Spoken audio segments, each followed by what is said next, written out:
Si elle n'est pas appréciée de tout le monde, il faut bien reconnaître que la saga des Final Fantasy est un des monuments du jeu vidéo. Chaque opus est attendu de pied ferme, et comme d'habitude pour ce genre d'événement, il y a deux écoles. C'était vachement mieux avant quand même. Meilleur jeu de ma vie! Final Fantasy XV ne déroge évidemment pas à la règle, mais on va essayer de parler de lui un peu sérieusement, en prenant un peu de recul. Pour information, j'ai joué à la version PC du titre. Elle contient les 3 DLC et est sortie en mars dernier. Globalement, l'avis général est plutôt mitigé sur ce titre, on passe d'un extrême à l'autre, pour changer. Mais les critiques que j'ai lues me semblaient toujours manquer des points importants du titre, et c'est ce qui m'a donné envie de faire cette vidéo. Beaucoup ont un schéma d'analyse bien défini, et ils l'appliquent au jeu auquel ils jouent.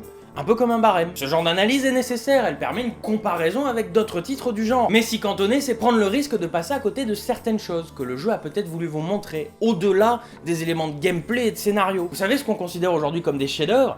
Eh ben, avant d'en devenir, ils étaient souvent très décriés. Et c'est souvent pour ce genre de raison. Une analyse strictement cartésienne ne peut que passer à côté des nouveautés qu'une œuvre instaure, des conséquences qu'elle a sur son époque, ou dans le futur. Ah, donc tu penses que FF15 est un chef-d'œuvre? Non, pas du tout, c'est juste trop tard, pouce rouge, RT, serait Final Fantasy XV est d'abord une expérience cross-média. En effet, l'histoire est disséminée sur 3 médias différents, et pour correctement la suivre, il vous faudra donc regarder le film d'animation Kingslave, introduisant l'univers et un début de scénario, regarder les 5 épisodes de Brotherhood, l'animé qui permet d'introduire les personnages principaux et surtout les relations qu'ils ont en fait avec Noctis, et finalement jouer au jeu qui raconte les événements que Square Enix a imaginés. Pour passer rapidement sur les deux premiers, je vous dirais que le film m'a plu. J'ai même été assez impressionné de la qualité des animations. Il m'a même produit un effet assez perturbant, c'est que j'aurais aimé en savoir plus sur les personnages qui sont dans le film, quitte à même les jouer plutôt que de jouer Noctis et sa bande. L'animé quant à lui est sympathique et se laisse regarder. Comme je vous le disais, il permet d'introduire les relations entre les personnages et d'éviter en fait d'en faire des clichés vivants, même s'ils en ont franchement l'air au départ. Passons finalement au jeu et à la plus grande critique qui lui est faite. On vient de voir que le pays est au bord de la destruction, que c'est la guerre, les gens meurent, le peuple est perdu, mais...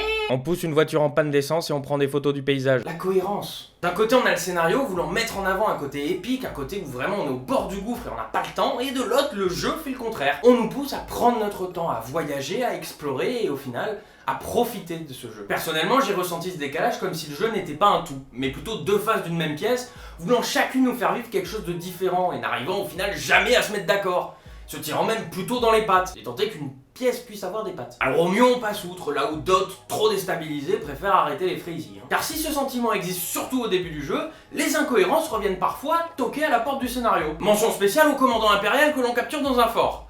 La façon dont cela se termine laisse à penser que le scénario n'était pas au courant. D'une manière générale, le scénario a des trous. Pourtant on sent bien que tout a été réfléchi et que l'univers d'Eos est cohérent.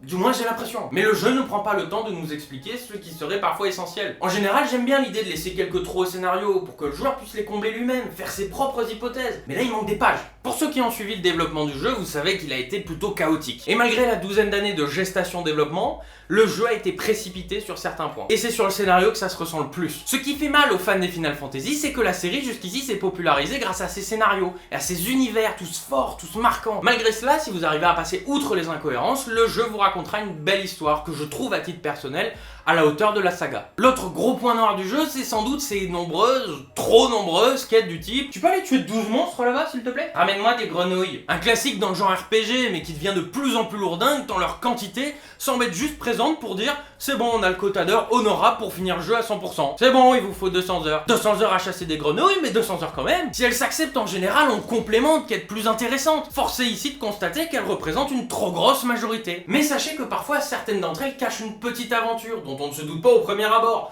et que de mon côté, cela a aidé à faire passer la pilule. Au niveau du gameplay, je pourrais me contenter de vous dire que personnellement, il m'a plu. Mais c'est à partir de là que j'ai envie de parler de l'œuvre dans son ensemble. J'aime le gameplay de Final Fantasy XV pour ce qu'il représente. Une prise de risque. Le style action RPG, c'est une prise de risque. Ouais, fallait oser. Je m'explique. Final Fantasy est connu pour son système de combat au tour par tour. Il plaît aux fans et ils n'en demandent pas plus. Pourtant, depuis l'épisode 12 de la série, ils essayent de le modifier, de trouver un compromis entre temps réel et tour par tour. Et j'aime bien ça. J'aime bien que le studio ne se repose pas uniquement sur ses acquis et tente de nouvelles choses, pour ne pas nous pondre chaque année le même jeu, notamment en termes de gameplay, aussi bon le jeu soit-il. Je me doute bien que l'idée derrière est aussi, et surtout, d'attirer de nouveaux clients souvent rebutés par le tour par tour. Mais si cela peut permettre de changer un gameplay poncé par la saga, pourquoi pas? Après, je dis pas que le tour par tour est nul, il est hyper appréciable dans les Final Fantasy, mais un changement fait du bien, du moins à mon goût. Peut-être pas du vôtre. Je trouve que le gameplay en temps réel se marie bien avec le jeu, et d'une manière générale, j'avais tendance à le regretter sur les autres FF, car il permet de vivre l'aventure d'une manière vraiment intense, d'y être, et c'est ce que j'ai envie de faire quand je vis une aventure épique. Après, certains ne seront pas d'accord, que ce soit par pure nostalgie, ou par réel attrait stratégique donné au tour par tour.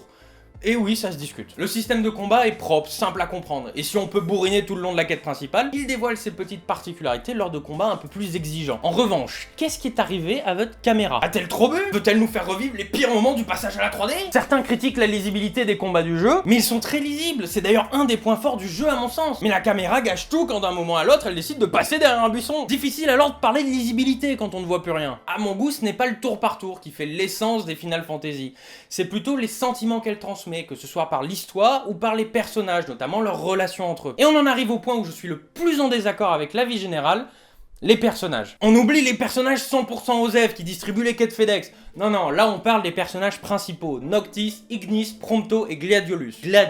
Beaucoup leur reprochent d'être des clichés sur pattes. De mon côté, je me demande si ceux-là ont dépassé l'introduction du jeu. Les personnages sont volontairement clichés aux premiers abords, mais pourquoi le sont-ils? Réponse: leur devoir. C'est même une des thématiques du jeu, chaque personnage a un devoir qui lui est propre et qui va dépasser ses envies personnelles. Ignis par exemple a pour rôle de s'occuper de Noctis, d'être en quelque sorte son professeur, et donc naturellement il finira par prendre le ton du rôle. Mais chaque personnage va sortir plusieurs fois de son rôle, que ce soit durant quelques scénettes ou de façon plus poussée dans les DLC. Bon, malheureusement c'est dans les DLC, mais bon, gueuler en 2018 contre les DLC, j'ai l'impression que c'est peine perdue. Prompto, qui est le rigolo de service, a une raison de l'être, il est même loin d'être stupide, et Gladio n'est pas juste un tas de muscles. Ils ont chacun leur point de vue, et cela entraînera parfois des disputes où vous vous retrouverez, vous joueurs, à prendre naturellement parti. Dommage d'ailleurs qu'au final le peu de choix qu'on vous offre dans le jeu n'influence pas du tout celui-ci. Pendant une grande partie du jeu, j'avais un peu moins d'affection pour Noctis, dont le comportement blasé m'a souvent détaché du personnage, du moins dans la première partie du jeu. En fait, ces 4 personnages sont au centre du jeu, au centre de ce que l'œuvre veut transmettre. Final Fantasy XV est un road trip entre amis. Le camping est justifié par le gameplay, mais c'est aussi une façon de retrouver les 4 personnages dans l'intimité, d'entendre leurs conversations, de décider de quoi manger, mais surtout de regarder les photos que Prompto a prises. C'est peut-être que moi, mais personnellement j'ai beaucoup apprécié cette ambiance de récap photo au coin du feu. Même si la majorité des photos sont prises par la caméra et donc à travers un buisson, si on ne peut pas voir le gameplay, on ne va pas voir les photos. Les commentaires en voiture, en marchant, en récupérant des quêtes, pendant les combats, pendant qu'on pêche, quand il pleut,